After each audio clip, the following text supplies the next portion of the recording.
Hey everyone! The Brutalist finally premiered in Portugal, and yesterday I got a chance to see it in the cinema. So I'd like to come here and talk a bit about what I thought about the film.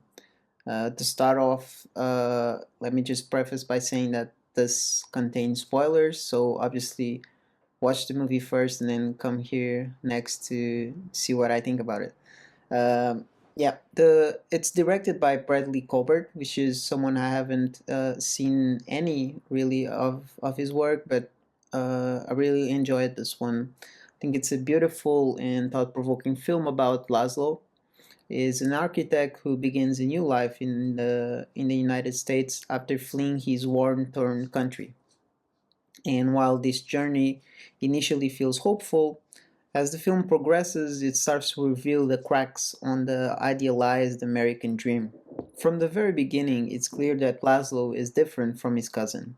He takes pride in his heritage, even as he is forced to escape America.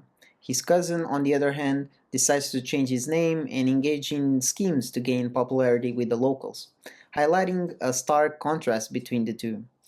These early interactions set the tone for the film, that while most people Laszlo meets appear pleasant and inviting on the surface, they tolerate him only as a curiosity or for their own amusement. Laszlo's talent is undeniable from the very moment we first see one of his pieces. His work has a vision and an artistry that transcends words. When Harrison, who is a wealthy and intriguing character, first meets Laszlo, they have this argument, and it subtly underscores Laszlo's strength of character.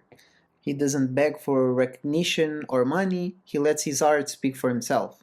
This integrity is part of what makes it unsurprising that Harrison, after noticing Laszlo's library gaining notoriety, tracks him down and invites him to dinner. Scene is a standout moment.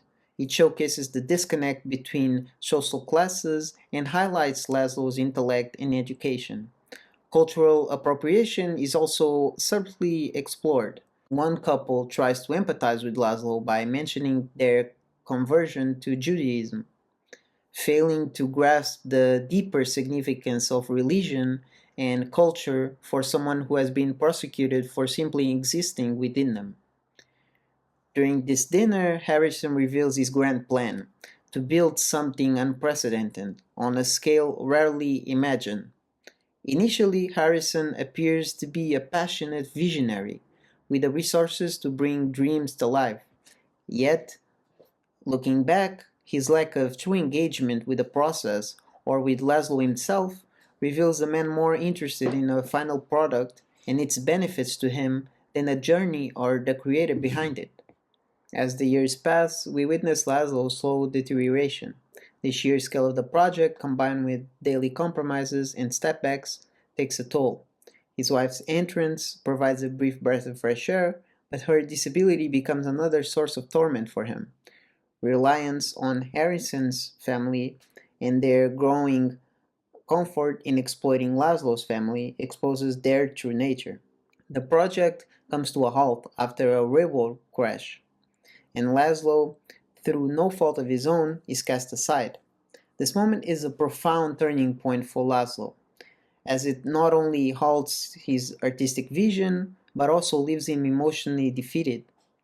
The betrayal and loss highlight his vulnerability in a system dominated by those with power, forcing him to grapple with the fragility of his position and the compromises he must endure as an artist. Years later, we find Laszlo living in a small apartment. The close framing here highlights the cramped space and how little he has achieved materially, despite his extraordinary vision. His wife, a highly educated woman with an advanced degree in political science, shares this unfulfilled life. When Laszlo is called back to work on the project, his joy is palpable. Finally, he can return to his vision, but then a traumatic event during the trip to Italy changes everything.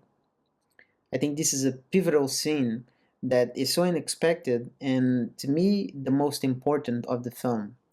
It exposes Harrison's true view of Laszlo as someone who possesses a vision and a sensitivity that Harrison can never attain.